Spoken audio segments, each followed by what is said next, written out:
Eh bien bonjour, aujourd'hui nous sommes à la nouvelle année 2019 et je vais vous présenter Dominique, quelqu'un que j'ai rencontré lors de plusieurs manifestations, ou plutôt non, c'est lui qui va se présenter. Bonjour Dominique. Bonjour tout le monde, bonne année, plein de bonnes choses pour tout le monde, la santé évidemment, le plaisir, le bonheur et surtout plein de moments de jouissance dans notre région, la Bourgogne, qui nous occupe du premier au dernier jour de l'année puisque je suis en premier lieu éditeur et créateur de la revue Bourgogne Magazine et à la tête d'une société d'édition qui édite plusieurs magazines assez connus dans la région. Voire même très connu, faut le dire. Partout où on voit au moins un ou deux de tes magazines. Alors oui, si on fait l'inventaire de ce que nous produisons, il y a Bourgogne Magazine qui est une revue de kiosque, donc qui est vendue dans les kiosques, donc qui fait appel à un lectorat qui a une démarche d'achat, qui paraît 6 fois par an, 4 fois sur des numéros réguliers et 2 fois en Bourgogne et en Franche-Comté sur les numéros hors série. Et puis nous avons autour de ce socle, puisque c'est le socle fondateur, 3 magazines gratuits.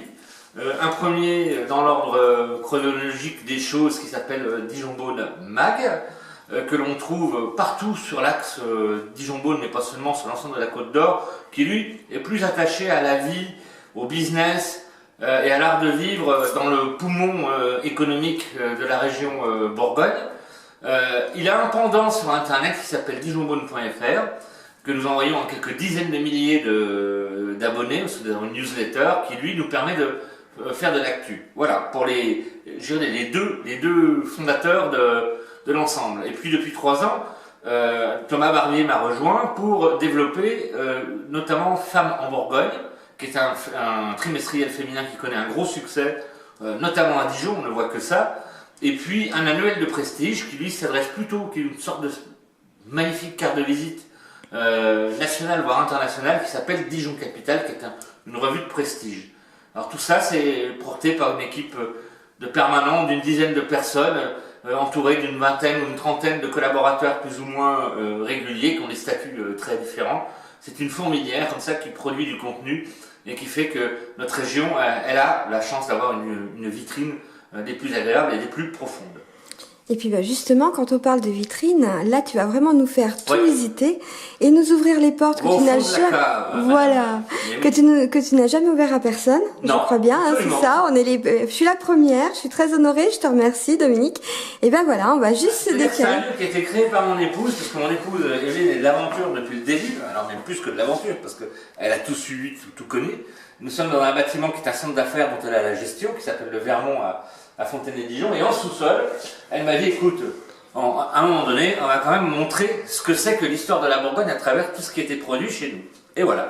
Bienvenue dans le, je ne sais pas comment on pourrait le qualifier, le musée, j'aime pas trop ça, mais en tout cas, dans les fondamentaux de Bourgogne Magazine. Alors, accueilli par le gentil...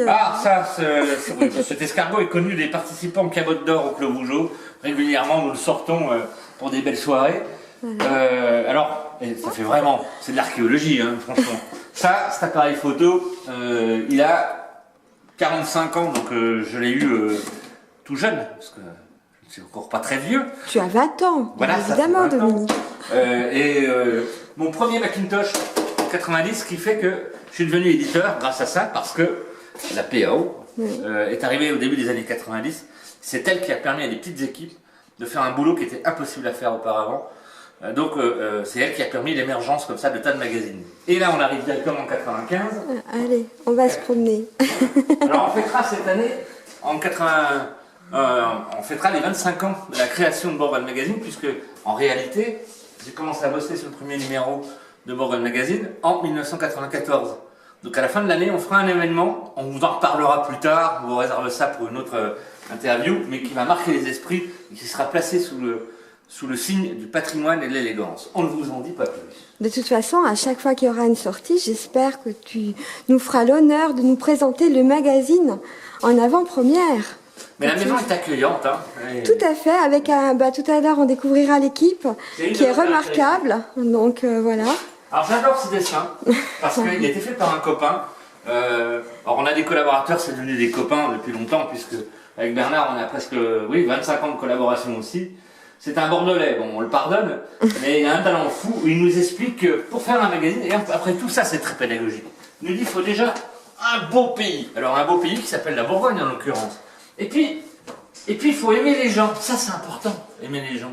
Si on n'aime pas les gens, il faut faire autre chose. Il faut changer de métier. Et puis il faut avoir le plaisir de partager et le souci d'informer.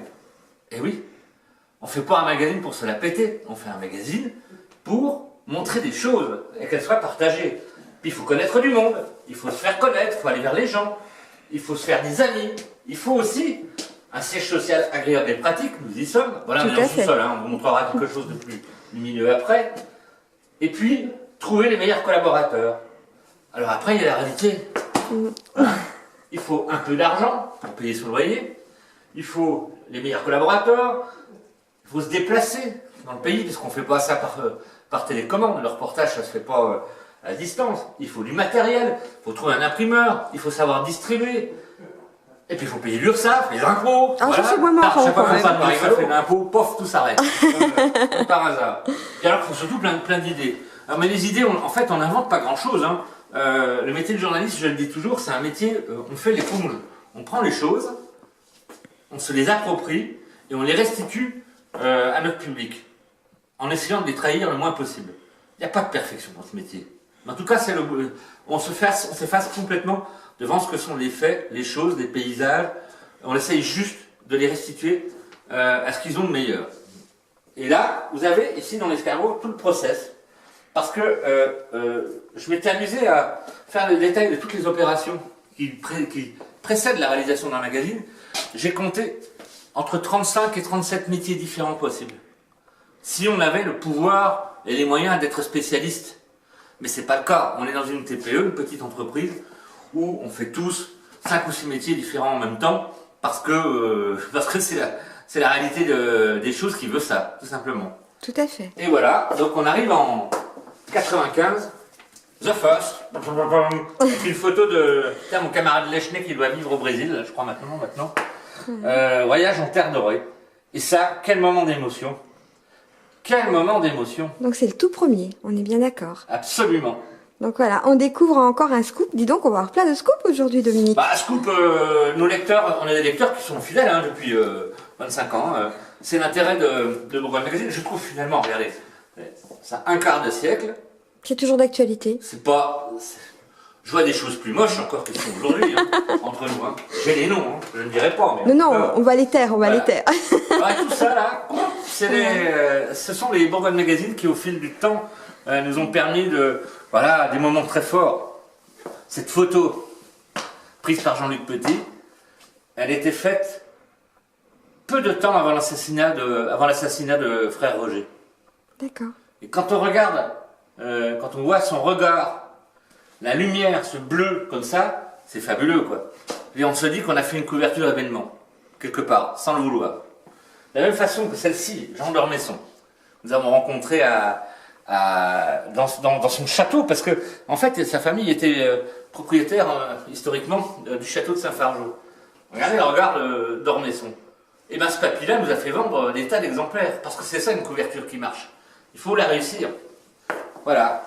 Alors j'ai une autre vie aussi là où qui m'a permis de diriger pendant quelques années la revue Carnet de Voyage, de créer des supports, des magazines en terre provençale, au Québec et même en Corse, d'en reprendre d'autres dans d'autres régions, mais tout ça c'est une autre histoire. Et en fait, j'ai passé ma vie à faire ça. Un petit coup de cœur de ma part, voilà, je vais montrer C'est le pays comtois, parce que je suis une fan.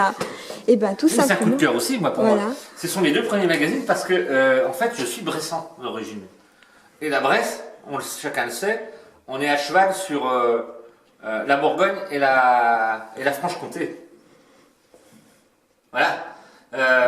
Moi, j'ai été élevé effectivement dans un pays qui est dit de Bourgogne, sauf que mes premières colonies de vacances c'était dans le Jura. La première fois j'ai fait un peu de ski de fond, c'était dans le Jura. La première fois je me suis trempé les fesses dans l'eau claire, c'était à Vouglans.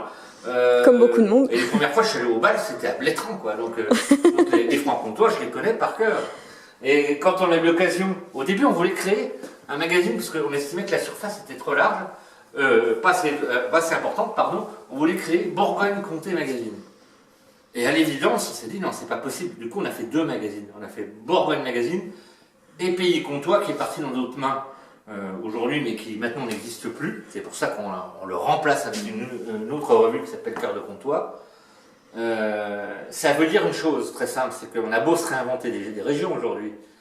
La réalité, l'instinct, qui est celui du lecteur, qui est celui du vivant qui habite un territoire, reste le même. La Bourgogne et la Franche-Comté restent quand même deux régions, certes, très cousines et très voisines, mais qui n'ont pas les mêmes sensations. Tout à fait. Nous, on le sait, voilà. Donc voilà, donc là c'est vraiment, voilà, on découvre véritablement tout ce qui est, voilà, tout ce qu'on peut dire archives, mais superbe archives. Et on pourrait pratiquement faire une bibliothèque pour les gens qui font des recherches parce qu'il y a de tout. Bah, en fait, ouais, si vous traversez là, je crois que, je ne vais pas dire de bêtises, mais on a à peu près 240 références avec une moyenne de 120 pages. Enfin bon, vous voyez ce que ça fait en pagination, c'est énorme. Je crois qu'on a 30 000 pages sur la Bourgogne. Ça fait une jolie encyclopédie, non hein? Tout à fait, vivante en plus. Vivante, ouais. Encore ça. Donc voilà. Eh ben écoute, on va monter après à l'étage Ouais. et puis tu vas nous expliquer le reste. Allez, On va aller c'est dans parti. l'usine. Voilà, c'est parti.